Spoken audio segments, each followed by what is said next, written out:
Parler à son ordinateur est devenu aujourd'hui assez banal, vous en conviendrez. Il suffit de lui avoir branché un micro et d'avoir lancé une IA conversationnelle type ChatGPT, Gemini ou autre Perplexity et hop, il répond à toutes vos questions et est même capable de vous conseiller quant à l'utilisation d'un logiciel. Il nous explique tout. Formidable. Mais ne pourrait-il pas aller plus loin? Imaginez qu'il prenne directement la main sur votre ordinateur et, à la manière d'un collaborateur zélé, utilise vos propres logiciels installés pour répondre à vos besoins. Par exemple, supposons que vous soyez perdu face à l'utilisation d'un logiciel de montage vidéo, que vous ne sachiez pas comment appliquer tel ou tel effet pour rendre vos productions plus attrayantes. Il suffirait simplement de lui demander.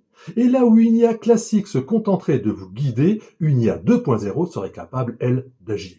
Science-fiction? Plus maintenant, grâce à une solution française que je vous propose de découvrir.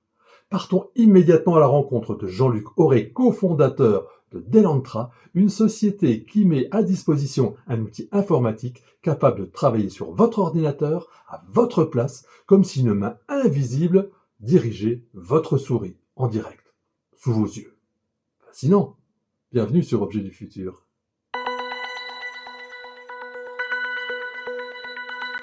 C'est donc dans le quartier de l'Étoile à Paris que nous nous rendons pour découvrir cet outil de travail fascinant et son concepteur.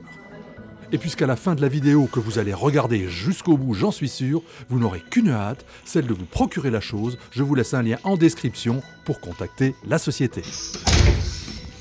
Jean-Luc Auré, bonjour. Bonjour Pierre, je t'en prie, entre. Jean-Luc Auré, bonjour. Nous Bonjour, sommes Pierre. ici dans tes bureaux parisiens. Tu vas nous présenter Delantra, une IA très atypique pour nous aider à mieux travailler. Tu peux nous expliquer comment ça fonctionne? Oui, tout à fait. Alors, bonjour à tous. Alors, Delantra, c'est en fait une solution qui a pour objectif d'aider chaque utilisateur qui travaille devant un ordinateur, que ce soit un PC ou un Mac, de façon à simplifier ses tâches au quotidien. Très bien. Donc ça, c'est vraiment été la base de l'énoncé pour pouvoir développer ce type d'outil. Alors, un point très important, il faut savoir que Delantra est une société 100% française. Donc toutes les technologies et tous les développements ont été effectués en France. Et on en est quand même très très fiers, parce qu'on pense qu'effectivement il y a un énorme marché sur la France, l'Europe, ce qui n'empêche pas bien sûr la conquête des États-Unis et de l'Asie, mais on est très fiers d'avoir fait des solutions uniquement avec des Français. Aujourd'hui, sur le marché, on trouve ce que l'on appelle des agents agentiques, qui sont en fait des développements informatiques, qui correspondent à des verticales métiers dédiés sur des besoins. D'accord. Le principe de Delantra, c'est d'être un petit peu comme un ChatGPT ou comme un Claude, mais dans l'action. L'idée derrière, c'est de pouvoir prendre la main avec l'accord de l'utilisateur sur l'ensemble des logiciels qui vont être mis à sa disposition, et exactement de la même manière que le ferait un individu. D'accord, donc complètement différent d'un ChatGPT qu'on utilise aujourd'hui tous les jours, ou qu'un Claude, etc.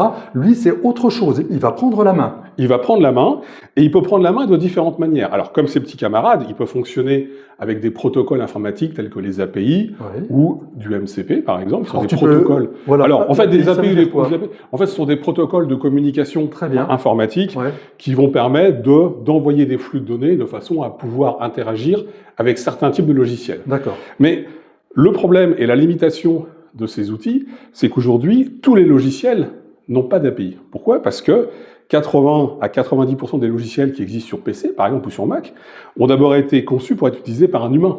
Très bien, oui. Et donc, l'usage principal, c'est la souris, ou le trackball, ou c'est le clavier.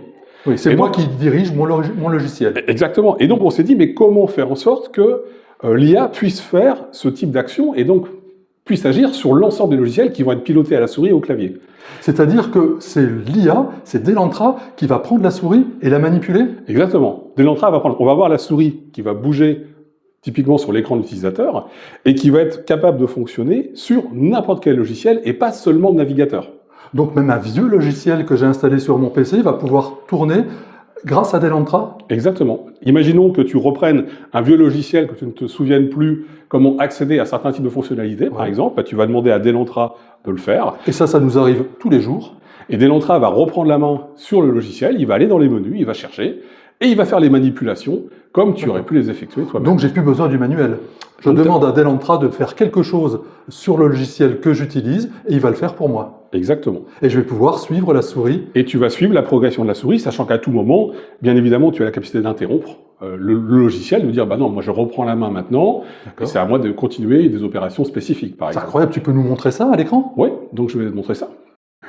Donc alors concrètement, comment ça se passe? Alors là, on a DaVinci, d'accord? Et Delantra va pouvoir travailler tout seul. Si je lui demande quelque chose, je lui fais un prompt et je lui demande ce que je veux et il va gérer lui-même le logiciel. Exactement. Donc là, on va prendre l'exemple où je suis effectivement sur DaVinci. Je vais donc dans la zone de saisie de Delantra faire ma demande en langage naturel. Alors j'ai fait ma demande en anglais, mais là, j'aurais tout à fait pu la faire en français ou dans toute autre langue. Et là, je lui demande d'appliquer une colorimétrie qu'on appelle un LUT dans un format prédéfini. Et sur la vidéo qui est en cours, en partant du principe que je ne sais pas comment appliquer des LUT et je ne sais pas du tout où se trouve ce LUT en plus, et puis j'ai surtout sur pas le logiciel, de faire, et j'ai pas envie de le faire, compliqué. et j'ai pas envie de et j'ai vraiment autre chose à gérer. Et lui va faire les manipulations, donc il va directement se positionner sur le logiciel, il va le manipuler, il vous dit bah voilà, je vais faire un clic droit sur ce qu'il appelle le node. Alors là, il est en automatique. Là, il est en automatique. Voilà. C'est-à-dire que là, il fait son clic droit, il va lui-même faire une copie d'écran pour analyser l'état donc du logiciel sur lequel il a souhaité faire une interaction. Effectivement, il va aller dans le menu LUT, il va aller chercher directement ce qui correspond à ma demande d'origine. Donc il y a en fait un petit fantôme qui est en train de toucher ma souris et en train de faire toutes les manips que j'aurais dû faire moi. Exactement, sans avoir besoin de connaître, à savoir utiliser le logiciel. Et ça va fonctionner sur tous les logiciels. Incroyable, d'accord. Ça peut être du Photoshop, ça peut être du Blender, ça peut être n'importe quoi. Et il n'y a pas besoin d'avoir une API. C'est-à-dire qu'il n'y a pas besoin d'un protocole informatique spécifique. D'accord. On va pouvoir manipuler comme un humain. Alors, ça veut dire que j'ai plus besoin de manuel d'utilisation. Si je sais que j'ai un soft qui est capable de faire quelque chose, je lui demande juste par écrit de me le faire et lui va le manipuler et moi je vais regarder. Et je vais peut-être apprendre en même temps à utiliser le logiciel. C'est ça? Bien sûr, c'est tout à fait ça. Et on est vraiment dans l'optique du grand public. Là. Alors, je crois savoir que Delantra, c'est plus pour l'entreprise. Exactement. Donc en fait, on a des exemples qui permettent de comprendre comment fonctionne l'outil, parce qu'aussi même dans le cas des professionnels, il y a de la manipulation de montage vidéo, ça peut utiliser aussi de la création de logos pour les départements marketing. Il peut très bien tout à fait gérer Photoshop, par exemple, et modifier des créations directement depuis les fonctionnalités de l'outil. Mais bien évidemment, l'objectif, c'est de pouvoir travailler sur des logiciels plus axés à des demandes d'entreprise. Alors, ça peut être des logiciels qui eux-mêmes peuvent être connectés sur des serveurs distants, c'est-à-dire qu'on peut tout à fait utiliser le même outil qui va piloter un Salesforce, un Sage par exemple, sans aucune difficulté, ce qui, encore une fois, va éviter de savoir manipuler le logiciel. L'outil va pouvoir faire ses manipulations avec ou sans présence de l'utilisateur. Ça sera un choix de validation qui va se passer. C'est-à-dire que l'outil peut travailler, bien évidemment, 24 heures sur 24 et faire tout un tas d'opérations dont certaines seraient potentiellement relativement longues et complexes. Mais est-ce qu'il va travailler plus vite qu'un humain? C'est-à-dire que là, on voit que la souris, finalement, se déplace à la vitesse humaine. Est-ce qu'il est capable de aussi très vite? Effectivement, on a plusieurs modes d'utilisation de l'outil. Alors là, on fait en sorte généralement d'être à peu près à la vitesse de l'utilisateur humain. Pourquoi? Parce que déjà, le temps qu'apparaissent les menus, le temps que les sauvegardes s'effectuent, aujourd'hui, les logiciels ils ont été conçus par l'interface graphique pour un usage humain. Il y a aussi un risque que certaines informations ne seraient pas bien interprétées si on va trop vite, si on ne respecte pas non plus l'utilisation qui serait un peu définie comme étant plus ou moins classique. Et ça permet à l'utilisateur de vérifier aussi toutes les phases, etc., pour voir si Delantra fait pas une fausse manip. Exactement, c'est-à-dire qu'à chaque fois, en fait, effectivement, on a pu le voir là, des copies d'écran qui se mettent en place avec un système qu'on appelle des COPS, qui sont en fait des garde-fous, qui vont aller vérifier qu'effectivement, il n'y a pas eu d'instruction maligne, qui a pas eu de ce qu'on appelle aussi de prompt injection, qui ferait qu'il y aurait une fonction qui serait détournée et qui pourrait être nuisible. Donc on garde toujours la main dessus, on peut toujours appuyer sur stop. On peut toujours, vous voyez, là on le voit pas parce qu'il a terminé, mais ici vous avez un bouton pause et on peut à tout moment appuyer sur pause, on peut à tout moment appuyer sur stop et revenir en arrière. Très bien. Bon, alors là on avait vu quelque chose de grand public, mais alors pour une entreprise, quel est l'intérêt? Alors pour une entreprise, l'intérêt il est énorme, parce que dans la pratique, encore une fois, Delantra va être capable de faire tout ce que fait un utilisateur, donc ce que fait un salarié sur son PC. Donc on imagine les gains de productivité. qui sont possibles, parce qu'à tout moment où il y a des opérations qui sont même répétitives, on va pouvoir demander à l'IA de le faire. On va prendre un exemple concret. Ouais. Là, par exemple, je vais lui demander d'analyser un petit peu ce qui se passe sur mon écran. Donc on va regarder, dans le cas présent, l'analyse, par exemple, de la réception d'un email. Donc là, je lui dis, bah, écoute Delantra, est-ce que tu peux regarder donc, cette demande qui vient de tomber sur mon ordinateur? Alors ici, on a l'email. Donc ici, on a l'email. Donc Delantra va commencer à faire une capture d'écran. Ouais. Donc l'analyse, c'est très important, hein, c'est la partie sécurité. L'analyse de cet écran va se faire en local. Ouais. Hein, donc on va rester dans un environnement totalement sécurisé. Il analyse la demande. Et effectivement, dans la demande, on lui dit, bah voilà, j'ai un fichier Excel qu'il faut mettre à jour par rapport à des valeurs financières sur des cours d'action. D'accord, ça c'est ce que j'ai rentré, c'est un prompt que j'ai rentré. C'est un prompt que j'ai rentré. Donc lui, il va bouger la souris, Ouais. il double-clique pour ouvrir Excel, il attend qu'Excel s'ouvre, Ouais. il va faire une vérification, il va vérifier que Excel est ouvert, Ouais. il a regardé le fichier Excel, hop, il va, dans un premier temps, annuler les actions. Donc il a vu que sur le fichier Excel, il y a des actions, des cours d'action à mettre à jour. Ouais. Pour les mettre à jour, il faut se connecter à Internet. Mhm. Il va donc lancer un navigateur, Comme je le ferai moi. comme tu le ferais, voilà, comme n'importe qui pourrait le faire. Ouais. Et puis là, il décide d'aller sur Yahoo Finance pour aller voir le cours des actions. Donc il va aller choisir Yahoo Finance. Dans le cas de Yahoo Finance, on vous demande d'accepter tout un tas d'informations sur les prix. Alors lui, il va tout refuser. C'est aussi un des éléments très très importants. On est dans un produit d'entreprise, il est hors de question qu'on envoie des informations. Donc nous, on refuse tout par défaut.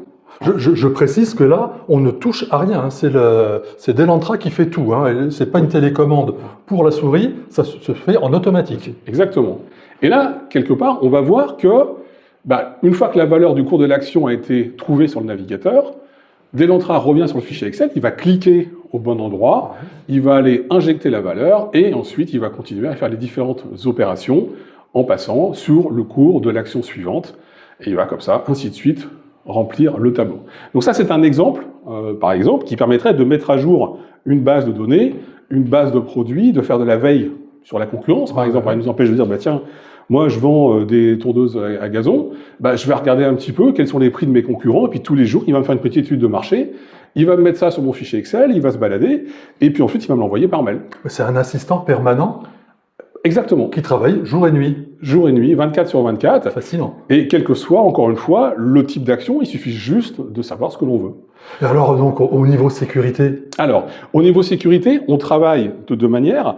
On a en fait ce que l'on appelle des small language models, qui sont donc des petits modèles de langage. Ces petits modèles de langage fonctionnent en local sur le poste client. D'accord. Ça veut dire que les instructions sensibles, tout ce qui va être analyse graphique, vont être dans un environnement totalement sécurisé. Donc ça reste chez moi. Donc ça reste chez toi. On a aussi une solution pour les grandes entreprises qui souhaitent utiliser leur serveur sécurisé. Parce qu'il y a des grands groupes qui se disent non mais nous, on a déjà une infrastructure qui est sécurisée. C'est pas le débat. Depuis ça fait longtemps qu'on sécurise nos data. Donc on souhaite que l'information puisse être sur les serveurs dans notre environnement clos sécurisé. À ce moment-là, effectivement, l'information partira, si le client le souhaite, sur ses propres serveurs. C'est au choix. En fait, on a une gamme de produits et au moment de l'installation, effectivement, l'outil va faire des suggestions par rapport à la puissance de la machine sur laquelle il va être installé, pour le dire, par rapport à la configuration, on peut faire ça, et à vous de choisir. Comme sur n'importe quel IA, on va avoir des tarifs différenciés selon ce qu'on veut faire avec Delantra, et on s'abonne comme on s'abonne à ChatGPT. Exactement. Le principe, ça va être en fait, comme pour tous les autres modèles, c'est lié à ce qu'on appelle le token, donc la consommation, quelque part, et c'est comme un contrat EDF, plus vous allez consommer, plus ça va coûter, et bien évidemment, il y aura des tranches de tarifs qui vont être dédiées à un certain nombre de points. Et une fois qu'on aura dépassé ces points, soit on attend le mois suivant, soit on passe à la grille tarifaire au-dessus. En fait, comme toutes les offres sur le marché aujourd'hui. Bon, tu as d'autres exemples à nous donner pour une entreprise? Oui, alors, en fait, la réalité, c'est que pour l'entreprise, la limite, elle est liée à son utilisation, à son imagination, puisqu'on part du principe qu'on peut refaire tout ce qu'une personne fait devant son ordinateur. Alors, nous, on a pris des exemples, mais c'est des exemples qui ne sont pas du tout limitatifs et qui permettent de comprendre comment manipuler des workflows, des flux de données. Donc là, par exemple, je vais dire à Delantra de créer un système de relance de facturation. Là, l'idée est de dire, voilà, on a des impayés sur des factures, on va mettre en place un programme de relance sur ces clients, de façon à les relancer, par exemple, tous les 5 jours, à passer 15 jours de retard, tous les 3 jours passer un mois et tous les jours passer la période supplémentaire. Ce qui est intéressant, c'est qu'on lui demandait de faire ça de manière entièrement automatisée. On va lui préciser le fichier Excel, et pour arriver à faire ce type d'opération, encore une fois, on n'a pas besoin d'avoir fait la moindre programmation en amont. Alors ça, c'est très important. C'est-à-dire que ce n'est pas un développement d'agent agentique qui a été fait verticalement. On va juste parler en langage naturel, comme on dit ici, c'est juste des mots. D'accord, on n'a pas besoin d'être un spécialiste en informatique Pas du tout. pour piloter la chose. Pas du tout. Il n'y a pas besoin d'être technicien, il n'y a pas besoin de faire de la configuration, on a juste besoin de faire la demande sur ce que l'on souhaite avoir. Ce qu'on appelle un prompt. Exactement, c'est aussi simple que ça, tout à fait. Alors, si on regarde donc cet exemple, donc là on lui dit la chose suivante, on reprend le discours, on lui dit bah voilà, tu dois pouvoir faire des relances sur des facturations, on lui précise le fichier. Donc il dit bah d'abord je vais aller chercher en local, parce que moi je l'ai mis en local, le fichier sur lequel vous faites allusion. Donc il commence à ouvrir le fichier, il l'a trouvé, il fait une copie d'écran et il commence à analyser ce fichier. Et là, en fait, le fichier, il est relativement long. Donc, à la différence de tout à l'heure, le fichier Excel va être long. Donc, il dit, bon, c'est un peu trop long, je vais faire autrement. Je vais faire commande Q, donc il va quitter Excel, et il dit, je vais analyser directement le contenu par du code. Donc, il prend la propre initiative d'aller au plus rapide. Et une fois qu'il a fait ce type d'opération, il va donc lire l'intégralité du fichier Excel pour aller trouver les clients qui sont les premiers à être relancés. Et là, il va utiliser donc l'application mail en local sur notre poste, mais bien évidemment, les mails sont envoyés côté serveur, bien évidemment.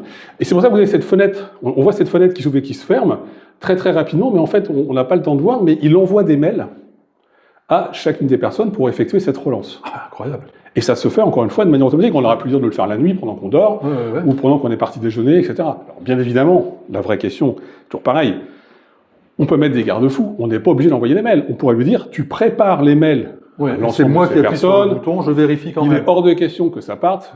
Ce que je comprends, bien évidemment, on a essayé de montrer qu'on pouvait aller de A à Z, on peut toujours s'arrêter à T. Hein, et à cet instant T, on va pouvoir dire, je mets tous les mails dans Brouillon. Une fois effectivement que ça a été validé, je les active. Et derrière, donc Delantra va nous créer dynamiquement un dashboard en local, en nous expliquant un petit peu les clients qui n'ont pas payé, ceux qui sont en retard, etc., etc. Et donc quelque part, on a un statut, on voit un petit peu où on en est pour chacune des lignes qui ont été concernées par le tableau sur lequel il a souhaité agir. Donc il a envoyé 15 emails, et indépendamment de ce tableau qui a été généré dynamiquement, à la volée, donc encore une fois, visible en local, eh bien, évidemment, il a mis à jour le fichier Excel.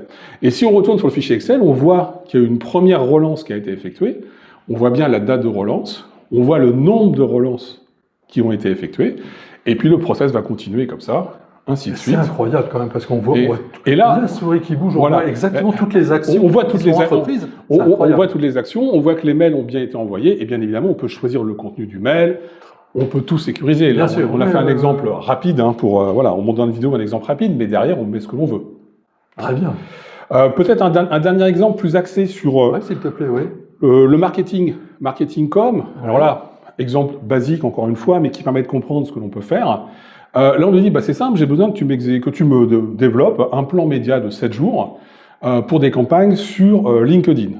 Donc, pour pouvoir y arriver, tu vas d'abord me faire des petites propositions de titres, avec des accroches de lignes, des petites accroches rapides. Ça, c'est le prompt qu'on lui donne. Ça, c'est le prompt que je donne. Alors, c'est vrai que je l'ai fait en anglais, mais on aurait tout à fait pu le faire en français. Oui, d'accord. Ça aurait été exactement pareil.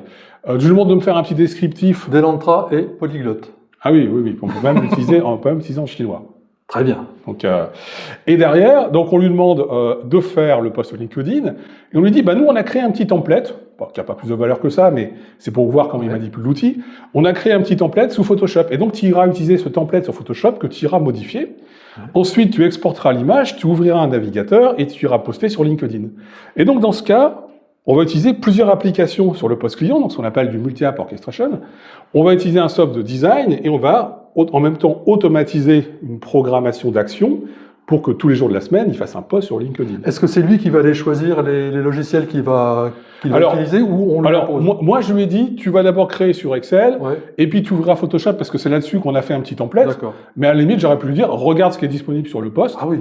Et puis il m'aurait dit, bah tiens, je vais utiliser Photoshop, ou je vais utiliser... Voilà. Mais comme on le guide d'accord. pour un peu, on va dire, l'orienter là où on souhaite aller, on aura pu lui dire, carte blanche, j'ai 3 Voilà, tu te logiciels de débrouilles, retour tu photo, prends ce qu'il y a dans tu l'ordinateur, prends ce qu'il y a, tu tu fous fais un résultat. tu as accès à tout, voilà, l'objectif est le D'accord. suivant.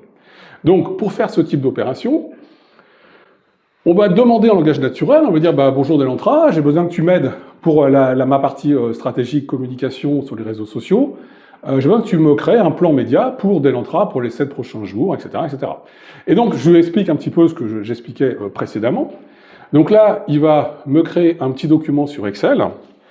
Et alors là, je vais mettre en pause 2 secondes pour qu'on puisse voir ce qui se passe. Oui. Donc là, il m'a proposé un contenu, alors très rapide, parce que je viens de me faire un slide. Donc là, il me dit, voilà, en titre, je vous propose de dire l'IA qui agit, fatigué d'une IA qui se contente de discuter, rencontrer Delantra, qui va pouvoir prendre la main, exécuter des tâches sur votre ordinateur, pas besoin d'API, pas besoin d'être technicien, just delegate, d'où le nom Delantra.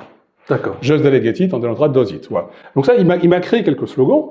Je pourrais dire, non mais attends, moi celui-là il me plaît pas, l'autre il me plaît pas, et je vais le modifier. Oui. D'accord. D'ailleurs, il me pose la question. Il va me dire, est-ce que vous êtes d'accord avec ce plan média? Voilà. On valide ou on valide pas. Bien sûr. Donc moi, dans le cadre de la démonstration, j'ai dit oui, j'aurais pu aller modifier sur Excel, j'aurais pu dire non pour me faire 10 lignes au lieu de 2 lignes, 5 lignes, etc. Sûr. Donc là, je lui dis, c'est bon, d'accord. À partir de là, il me fait, bah, je vais regarder où se trouve Photoshop. Ouais. Et donc, il va lancer Photoshop. Il a lancé Photoshop sur l'écran. Ouais. Derrière, il me dit, je vais regarder et je vois qu'il y a un template marketing. Donc, je vais sélectionner le template. Il vient de le faire, ouais. Il vient de le faire à la souris. Il me dit, je vais l'ouvrir. Donc, il va toujours checker, et c'est ça qui est le plus important, il va toujours faire des copies d'écran pour regarder ce qui se passe sur le logiciel côté client pour vérifier que tout est bon. Ouais. Il dit, je vais vérifier que tout... Et là, il va bouger la souris. Hop, il se met dans le champ texte. Hop, il tape le texte qu'il a lui-même créé. L'IA qui agit, parce qu'on est validé. Et il se dit, je vais l'enregistrer. Très bien. On lui a pas dit, il faut faire fichier, enregistrer, etc. On l'a pas donné. Et c'est intéressant, par défaut, il est en PNG, donc avec une gestion de la transparence. Ouais. Malheureusement, on voit pas trop, mais il dit, je vais le mettre en JPEG, parce que le JPEG, c'est quand même beaucoup plus adapté au web et à LinkedIn. Ah oui, donc il réfléchit quand même, il ne va pas se faire n'importe quoi. Exactement. Ouais. Et il a sauvegardé l'image en JPEG, which is exactly what it is. Là, il précise que c'est plus adapté. Et derrière, il va maintenant aller se connecter sur le compte LinkedIn. Donc il faut ouvrir un navigateur, il va ouvrir un navigateur, il va vérifier que le navigateur est effectivement connecté, et là ensuite il va tout simplement taper LinkedIn. Alors pourquoi il va réussir à se connecter à LinkedIn alors qu'on ne lui a pas donné de login et de mot de passe? En fait parce qu'il agit comme un humain, et que moi quand je me connecte sur mon poste, je ne retape pas à chaque fois le login et le mot de passe. Ma session elle est conservée dans des cookies, elle est déjà mémorisée, d'accord? Donc quand Delantra va agir, il n'a pas besoin que je lui donne le login et le mot de passe. Ça peut aussi être un élément important pour la sécurité. C'est-à-dire que je ne suis pas obligé de donner les identifiants à l'ordinateur, je peux lui donner des accès à des sessions sur des durées définies. C'est un petit peu différent. Oui, bien sûr. Et à partir de là, donc, il s'est connecté, donc il a juste été sur l'adresse, et puis il a créé un nouveau poste. Donc il vous dit, bah, je vais créer sur un nouveau poste, donc il va aller chercher l'image qu'il a lui-même enregistrée. Donc c'est lui qui manipule la souris, parce qu'il y a des mouvements assez droits. Voilà, il a choisi l'image qu'il a lui-même créée, il vérifie bien évidemment que l'attachement de la pièce est correct, et il va bouger la souris, clac, pour cliquer sur Next, et ainsi de suite, pour pouvoir faire les opérations. Donc une fois que l'image est intégrée, qu'est-ce qu'il reste à faire? Il faut mettre les 2 lignes de texte qu'il avait préparées, qu'on a validées, donc fatigué d'une IA qui agit, etc. Donc il se positionne, hop, il tape le texte, voilà, comme le ferait un humain. Là encore, il a utilisé la souris, il a utilisé le clavier, il va checker la sécurité pour vérifier que tout est bon avant la publication, point primordial bien évidemment, et après il va cliquer sur Publish, donc il va déplacer la souris, hop, voilà. Et il fait ça sur tous les logiciels, pas uniquement le navigateur, c'est ce qui va le différencier par exemple à des produits comme Comet ou certains produits qui vont manipuler des navigateurs à la souris. Delantra, lui, peut manipuler aussi bien du Blender, un logiciel 3D, que Cubase pour la musique, que du Photoshop, que de l'Illustrator, que n'importe quel autre produit d'entreprise, parce qu'il est capable aussi d'apprendre à utiliser des logiciels d'entreprise qu'il ne connaît pas. D'accord. C'est ça aussi sa force. Donc voilà, donc ça c'est des exemples aujourd'hui de ce que l'on peut faire, typiquement, avec Delantra. C'est incroyable. C'est fascinant même. Mais alors je veux dire, ça a un coût tout ça. Bien sûr, bien sûr, bien sûr. Alors le coût, aujourd'hui, il se situe à la consommation, donc on va être grosso modo sur des tarifs. Alors aujourd'hui c'est des produits, dans un premier temps le produit va sortir pour les entreprises, donc le tarif va vraiment dépendre des volumes, de la manière dont on va intégrer les solutions, parce qu'encore une fois, il y a 2 manières de travailler. Soit on décide de travailler avec le maximum d'opérations en local, les captures d'écran, les analyses, et au coup par coup, on fait appel à ce qu'on appelle des larges langages modèles, donc concrètement un ChatGPT, un Gemini, un Mistral ou autre. Soit on décide de passer par des solutions serveurs au sein des entreprises, et là on discute avec eux sur l'écosystème, la manière d'intégrer tout ça au niveau du service informatique, dans leur environnement sécurisé, de manière à ce que tout soit cloisonné et que bien évidemment il n'y ait aucun risque. D'accord. Donc en fait, le prix dépend vraiment de sur quelle orientation on souhaite aller. Aujourd'hui, dans le cadre du B2B, on est surtout parti sur l'intégration entreprise et donc principalement côté serveur. Mais on va faire des solutions côté client qui vont arriver très vite. Et derrière, on sera sur des abonnements qui seront grosso modo ce que peuvent faire des abonnements type Perplexity dans les versions pro ou du cloud en version pro. On sera dans les mêmes tarifs que les solutions pro d'un ChatGPT, d'un Claude ou d'un Perplexity. Très bien. Et quand est-ce qu'on va pouvoir se procurer cette IA? Ce produit-là, en fait, il va être disponible au sein des entreprises dès le mois prochain.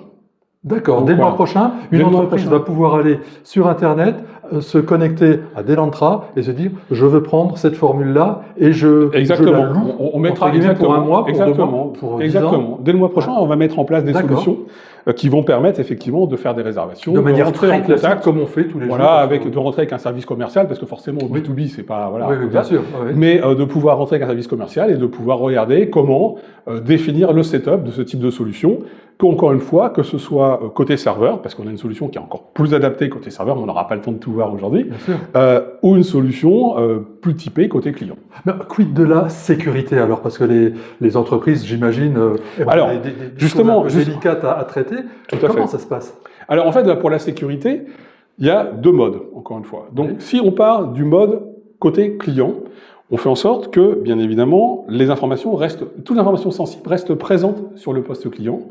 Et donc, rien ne sort du poste client pour tout ce qui est information sensible, les copies d'écran, etc. D'accord. Donc déjà, toute l'information, elle est sécurisée. Après, derrière, on a ce qu'on appelle des bacs à sable. C'est-à-dire qu'en fait, lorsque Delantra va générer du code, il va générer du code dans des sandbox. Enfin, concrètement, il va générer du code dans un environnement complètement sécurisé, sur lequel il ne peut pas sortir, d'accord, et sur lequel on pourra même revenir à l'étape précédente, N-1. Donc ça veut dire que même s'il y avait une erreur, on pourrait revenir à l'étape précédente, et ça c'est déjà un point très très important, sachant qu'on met en place, encore une fois, comme je l'indiquais, des COPS, donc des agents, qui vérifient l'information et qui évitent justement qu'il y ait ce type de risque.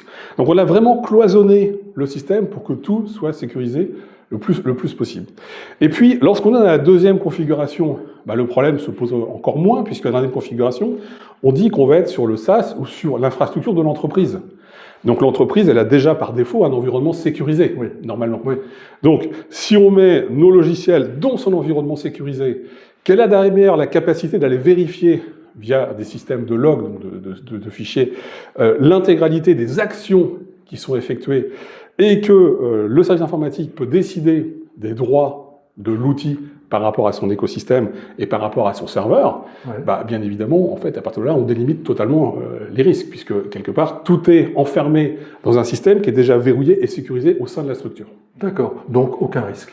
Alors, aucun risque, normalement, oui, c'est comme certaines entreprises, effectivement, sont pas mal sous l'attaque, mais on va dire qu'on n'est pas plus à risque que d'autres. D'accord, très bien. Voilà. Bon, alors là, maintenant, on a bien compris que le mois prochain, une entreprise va pouvoir utiliser les services de Delantra. Mais le futur de Delantra, c'est quoi? Il y a encore d'autres projets? Alors effectivement, Delantra, c'est aussi une marque, donc derrière, il y a tout un tas de services et de produits, et les produits vont continuer à évoluer.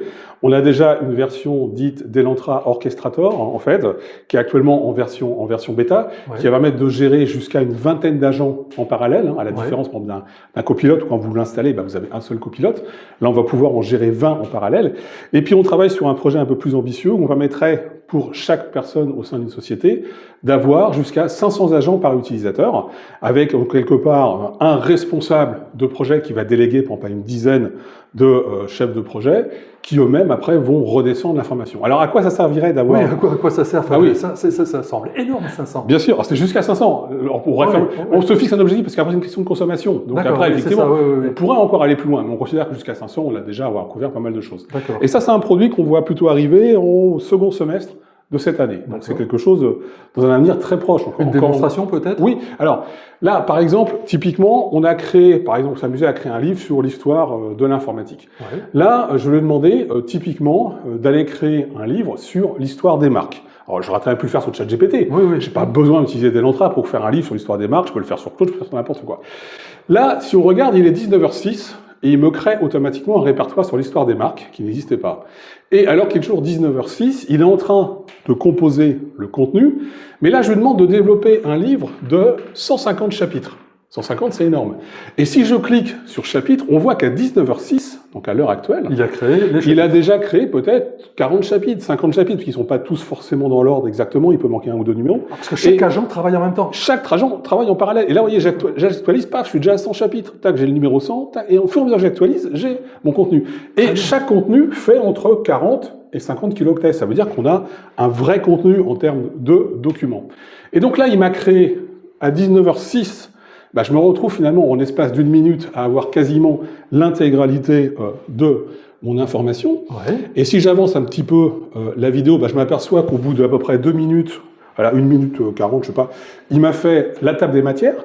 C'est-à-dire qu'il a fusionné l'ensemble de ces fichiers pour me faire un fichier Word unique. Ouais. Et si maintenant je vais demander d'imprimer le document, et hop, on s'aperçoit que le document fait 1674 pages. Et donc, en l'espace de 2 minutes, on a eu un document qui permet qui est énorme, parce qu'il fait 1674 pages. Et donc, on n'aurait jamais eu ça en 2 minutes avec une requête sur l'interface web de ChatGPT, Claude ou Gemini. Voilà. Donc ça, c'est un exemple, en fait, d'utilisation. C'est presque effrayant. Donc, surtout si on fait des livres.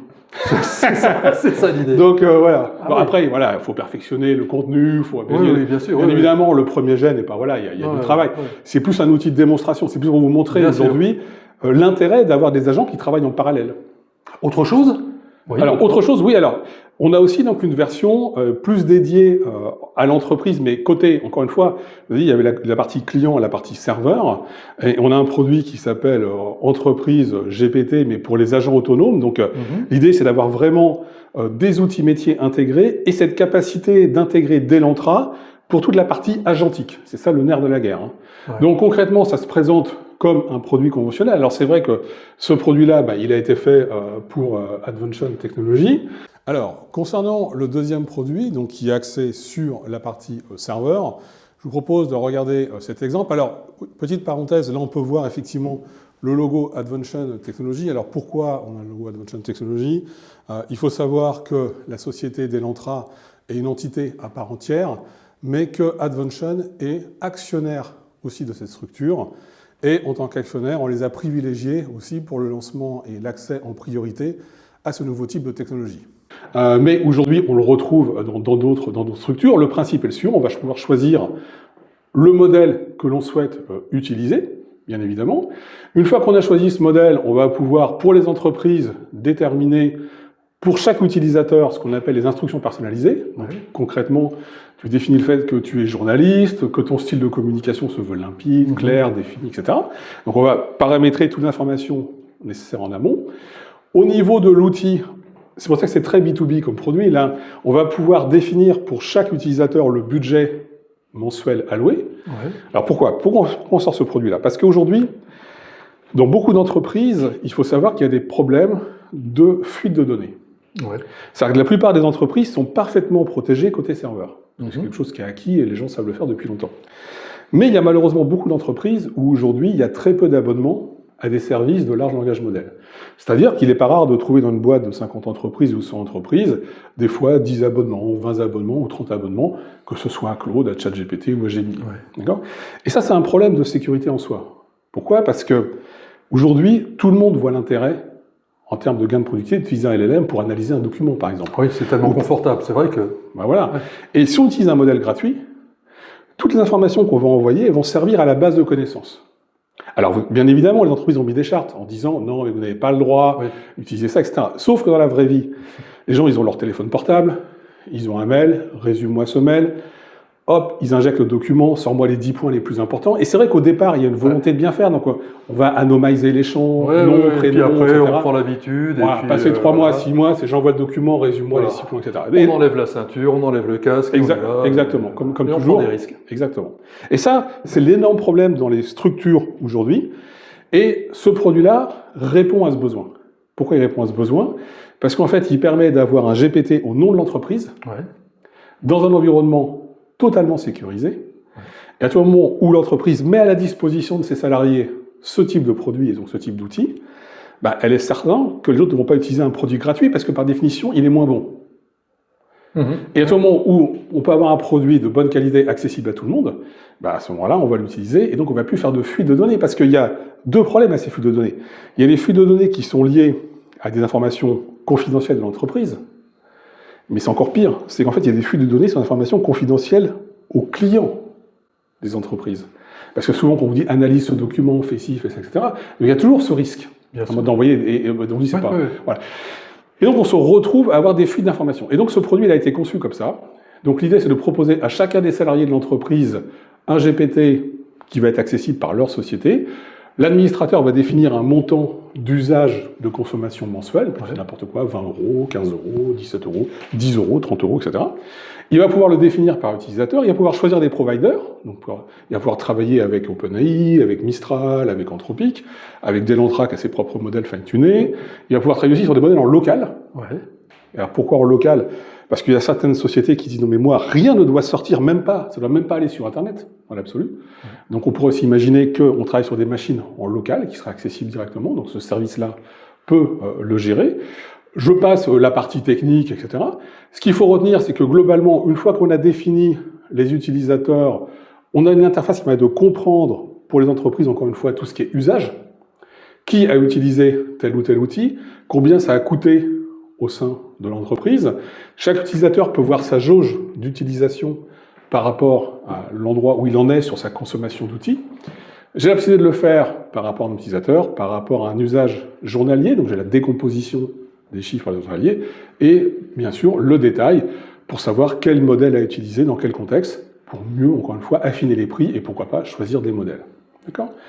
Alors, on va prendre un exemple. Je vais demander donc là de générer, dans le cas d'une entreprise, génère-moi un dashboard interactif sur l'évolution du SP500 depuis les 10 dernières années. Et il y a deux manières de faire, effectivement. Aujourd'hui, si on a une version entreprise, on va passer par des API, ou des protocoles informatiques de communication. On va donc prendre la requête de l'utilisateur, l'envoyer par exemple à ChatGPT, qui va répondre et on va reprendre cette réponse. Donc aujourd'hui, c'est assez basique. Et ce qui transite par les API, globalement, pas uniquement, mais globalement, on va dire c'est souvent du texte. En fait, on pose des questions, on a des réponses. Sauf que les modèles tels que ChatGPT ou Claude, par exemple, ou Gemini, ont dans leur infrastructure des machines dédiées qui en fait exécutent des tâches pour arriver à améliorer la qualité des documents ou la qualité des services. Et nous, on a intégré ce type de développement, qu'on appelle donc Delantra, qui est le moteur Delantra, mais là où avant ça s'effectuait chez OpenAI ou chez Claude, ça s'effectue sur les serveurs du client. D'accord. Et donc tout ce traitement d'information, toute cette génération qui va avoir lieu sous forme de code, va se faire sur le serveur du client. Ça ne sort jamais, ça reste à la maison. Et là, ça reste. Et ça, c'est toute la différence. Et donc là, quand je fais cette demande, en fait, il me dit, je vais créer un ordinateur Delantra pour générer le dashboard interactif. Installation des bibliothèques nécessaires pour récupérer les données financières, donc il va installer les logiciels nécessaires sur la machine, il sait ce qu'il faut faire. Il dit, je vais télécharger les données sur Yahoo Finance, donc il va utiliser l'interface web, il va aller voir Données Analytics, il va générer son dashboard, et puis ensuite, il va me donner toutes les informations sous forme d'un dashboard analytique professionnel que je vais pouvoir télécharger, dynamique, c'est-à-dire que dès que je passe, j'aurai toutes les valeurs, et tout ce code-là et cette information aura été créé en local, sur les serveurs de l'entreprise. Et c'est ça la différence. Je comprends. Donc en fait, tout va se passer en local, et on a des documents qui sont effectivement ultra précis et ultra professionnels, parce qu'encore une fois, c'est adapté pour le monde de l'entreprise. Là, je demande d'aller créer un ordinateur Delantra pour générer un rapport d'études sur le CO2. Bien évidemment, si je fais juste cette demande avec de l'API, je vais récupérer les datas, mais je n'aurai pas un très beau PDF. Ça sera possible. Et pourtant, j'ai potentiellement un PDF qualitatif si je vais sur ChatGPT peut-être, ou d'autres moteurs, parce qu'ils utilisent eux-mêmes des ordinateurs. Très bien. Et donc nous, on lance des ordinateurs, mais sur lesquels on va définir des styles aussi par rapport à l'entreprise, de façon à l'adapter potentiellement graphiquement. Là, c'est le bleu qu'on a repris quel code couleur de la boîte, etc. Donc, on va pouvoir améliorer comme ça les solutions. Formidable. Voilà pour le deuxième produit. Jean-Luc, je te remercie beaucoup. Merci à toi. Merci Pierre. C'est une belle IA. Si vous voulez en savoir plus, n'hésitez pas à aller sur objetdufutur.fr. Je vais tout vous mettre par écrit. Alors à très bientôt sur mon site. Merci, au revoir.